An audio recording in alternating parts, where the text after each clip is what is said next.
പ്രിയപ്പെട്ട വിദ്യാർത്ഥികളെ നമസ്കാരം. നമ്മൾ ഇന്ന് ശ്രീനാരായണ ഗുരു ഓപ്പൺ യൂണിവേഴ്സിറ്റിയുടെ MA മലയാളം 2ാം സെമസ്റ്ററിലെ ഗദ്യം കഥേതര പാഠങ്ങൾ എന്ന പേപ്പറിലെ C. കേശവന്റെ ജീവിത സമരം എന്ന ആത്മകഥയെക്കുറിച്ചാണ് ചർച്ച ചെയ്യുന്നത്. മലയാളത്തിലെ ആത്മകഥാ സാഹിത്യത്തിന് ഏതാണ്ട് ഒരു നൂറ്റാണ്ട് കാലത്തെ ചരിത്രമാണുള്ളത്. നോവൽ, ചെറുകഥ, ഗദ്യനാടകം തുടങ്ങിയ ഇതര സാഹിത്യശാഖകളെ പോലെ ഇംഗ്ലീഷിൽ നിന്ന് മലയാളത്തിലേക്ക് സംക്രമിച്ച പുതിയൊരു പ്രസ്ഥാനമായിരുന്നു ആത്മകഥ. വിശാഖം തിരുനാളിൻ്റെ ഇംഗ്ലീഷിലുള്ള ആത്മകഥാ സംഗ്രഹമാണ് കൂട്ടത്തിൽ പഴക്കമുള്ളതായി കണക്കാക്കുന്ന ഒരു കൃതി. അതുപോലെ തന്നെ സ്വദേശാമാനി രാമകൃഷ്ണപിള്ളയുടെ എൻ്റെ നാടുകടത്തൽ മലയാളത്തിലെ പ്രശസ്തമായ ആത്മകഥയാണ്. തുടർന്നുള്ള 7 ദശകങ്ങളിലായി വലുതും ചെറുതുമായ 100ഓളം കൃതികൾ ആത്മകഥാ വിഭാഗത്തിൽ ഉണ്ടായിട്ടുണ്ട്. C. കേശവന്റെ ആത്മകഥയായ ജീവിത സമരം അദ്ദേഹത്തിലെ സാമൂഹിക പ്രവർത്തകനെ മാത്രമല്ല C. കേശവൻ എന്ന വ്യക്തിയെയും അനാവരണം ചെയ്യുന്നു. ജീവിത സമരം ഒരു ആത്മാന്വേഷണമല്ല. സ്വകാര്യ ജീവിതത്തെക്കാൾ സാമൂഹിക പ്രശ്നങ്ങളിൽ വ്യാപൃതനായ ഒരു വ്യക്തിയുടെ ജീവിത കഥയാണത്. എങ്കിലും ശക്തമായ ഇഷ്ടാനിഷ്ടങ്ങളും സ്വകാര്യമായ നിലപാടുകളും ധീരമായ ജീവിത വിമർശനവും അഗാധമായ ജീവിത അവബോധവും പ്രകടമാകുന്ന കൃതിയാണിത്. 1891 മെയ് 23 ജനിച്ച കേശവൻ മനുഷ്യ സ്വാതന്ത്ര്യത്തിനു വേണ്ടിയാണ് ജീവിച്ചത്. 2 ലോകമഹായുദ്ധങ്ങൾ വർദ്ധിവിതച്ച കാലം പ്രാഥമികമായ മാനുഷിക ആവശ്യങ്ങൾക്ക് വേണ്ടി മനുഷ്യൻ പോരാടുകയും വിലപിക്കുകയും ചെയ്തുകൊണ്ടിരുന്നു. മഹാത്മാഗാന്ധിയുടെ സ്വാതന്ത്ര്യ സമര പ്രസ്ഥാനം ചൂടുപിടിച്ച കാലമായിരുന്നു. അക്കാലത്ത് മനുഷ്യസ്നേഹിയായ ഒരു വ്യക്തിക്ക് തികച്ചും സ്വകാര്യമായൊരു ജീവിതം അസാധ്യമായിരുന്നു. ജന്മന മനുഷ്യസ്നേഹിയും നിർഭയനുമായ C. കേശവൻ കേരളീയവും ഭാരതീയവും അന്തർദേശീയവുമായ എല്ലാ സംഭവ വികാസങ്ങളോടും ധീരമായി പ്രതികരിച്ചുകൊണ്ടാണ് വളർന്നത്. ജന്മന ഒരു ഗായകനും നടനുമായിരുന്നിട്ടും കേശവൻ രാഷ്ട്രീയവും സാമൂഹികവുമായ ജീവിതം മനഃപൂർവ്വം തിരഞ്ഞെടുക്കുകയായിരുന്നു. സാധാരണ കുടുംബത്തിൽ ജനിച്ച് കഠിനാധ്വാനത്തിലൂടെ ജീവിതം മുന്നോട്ട് നയിച്ച വ്യക്തിത്വത്തിന് ഉടമയായിരുന്നു അദ്ദേഹം. വെറുമൊരു സാമൂഹിക നേതാവ് മാത്രമായിരുന്നില്ല, നല്ലൊരു ഗായകനും അഭിനേതാവുമായി പ്രശംസ നേടുകയും ശ്രീനാരായണ ഗുരു, കുമാരനാശാൻ, CV കുഞ്ഞുരാമൻ, EV കൃഷ്ണപിള്ള തുടങ്ങിയ മഹനീയ വ്യക്തികളുടെ സൗഹൃദങ്ങൾ സമ്പാദിക്കുകയും അവരെക്കുറിച്ചെല്ലാം സ്വകീയമായ വിലയിരുത്തലുകൾ നടത്തുകയും ചെയ്ത C. കേശവനെയും നാം ഈ ആത്മകഥയിൽ കണ്ടുമുട്ടുന്നു. 1891 മുതൽ 1933 വരെയുള്ള 42 വയസ്സ് വരെയുള്ള ജീവിതം മാത്രമാണ് ഈ ആത്മകഥയിൽ പറയുന്നത്. എല്ലാ മതത്തിലും ജാതിയിലും പെട്ടവർ താമസിക്കുന്ന മയ്യനാട് എന്ന പ്രദേശത്താണ് അദ്ദേഹം ജനിച്ചത്. മയ്യനാട് ഗ്രാമത്തിൽ CV കുഞ്ഞിരാമനായിരുന്നു ഏവരുടെയും പ്രിയങ്കരനായ നേതാവ്. കുട്ടിയായ കേശവന് സ്കൂളിൽ പോകാൻ മടിയുണ്ടായിരുന്നു. എന്നാൽ ഗാനാലാപനത്തിലും നാടകാഭിനയത്തിലും ബാല്യത്തിൽ തന്നെ കേശവൻ അധ്യാപകരുടെയും സഹപാഠികളുടെയും പ്രശംസ നേടിയിരുന്നു. ബാല്യത്തിൽ മുതിർന്നവരോടൊപ്പം കൊടുങ്ങല്ലൂർ ഭരണിക്ക് പോയ സംഗതി C. കേശവൻ ഓർക്കുന്നു. ഭക്തിയും മദ്യപാനാസക്തിയും ചേർന്ന ഉന്മാദം മുതിർന്നവരെയും കുട്ടികളെയും എത്രമാത്രം അധപ്പതിച്ചിരുന്നുവെന്നും C. കേശവൻ ഓർക്കുന്നു. വിദ്യാഭ്യാസ കാലത്ത് അന്നത്തെ രീതിയിൽ കുടുമ നീട്ടി വളർത്തിയിരുന്നതും കാതു കുത്തിയിരുന്നതും ഓർക്കുന്ന കേശവൻ തൻ്റെ മുൻതലമുറ ജാതി മേധാവികളുടെ ശിക്ഷയ്ക്ക് വിധേയരായി മുടിവെട്ടാൻ കഴിയാതെ ഭ്രഷ്ടരായി തീർന്ന സംഭവങ്ങൾ ഓർക്കുന്നുണ്ട്.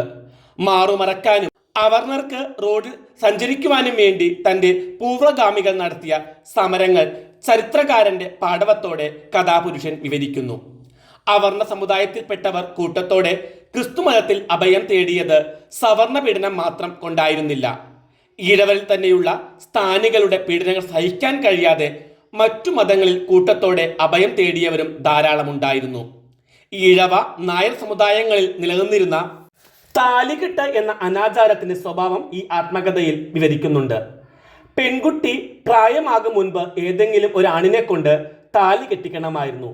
ഭാവിയിൽ അവർ തമ്മിൽ ഒരു ബന്ധവുമില്ല. പക്ഷേ താലികെട്ടിനു വേണ്ടി പന്തല് കെട്ടി ആർഭാടവും സദ്യവും നടത്തി തറവാട് കാരണവന്മാർ വിറ്റുമുടിച്ചിരുന്നു.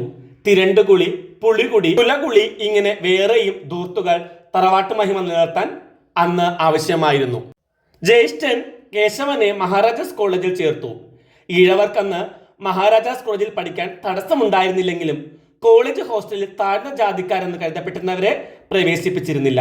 പക്ഷേ സി കേശവൻ വിലക്ക് ലംഘിച്ച് ഹോസ്റ്റലിൽ സുഹൃത്തുക്കളെ കാണാൻ പോയി. ബ്രാഹ്മണ കുട്ടികൾ എതിർത്തപ്പോൾ ധീരതയോടെ പ്രതിഷേധിക്കുകയും പത്രപംക്തികളിലൂടെ അനീതിയെ തുറന്നുകാട്ടുകയും ചെയ്തു. മയ്യനാട്ടുകാരനും ബുദ്ധിമാനും സമുദായ സ്നേഹിയും വിദേശത്ത് പോയി സാങ്കേതിക വിദ്യ അഭ്യസിച്ചു വന്നയാളുമായ TC രാമന്റെ ദുരന്ത കഥ 41 അധ്യായത്തിൽ വിവരിക്കുന്നുണ്ട്.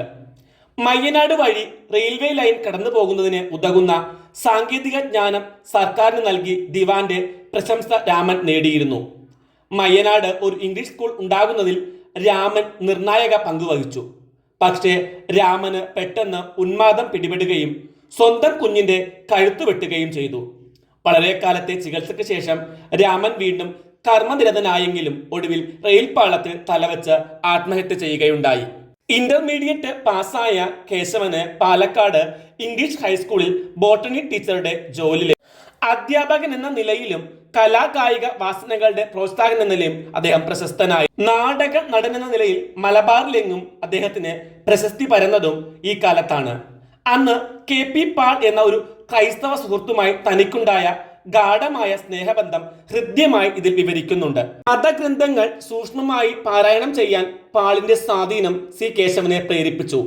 ഇതിനകം പട്ടാളത്തിൽ ചേർന്ന പാൾ തന്റെ ശമ്പളത്തിൽ സിംഹഭാഗവും പലർക്കായി വീതിച്ചു നൽകുകയുണ്ടായി.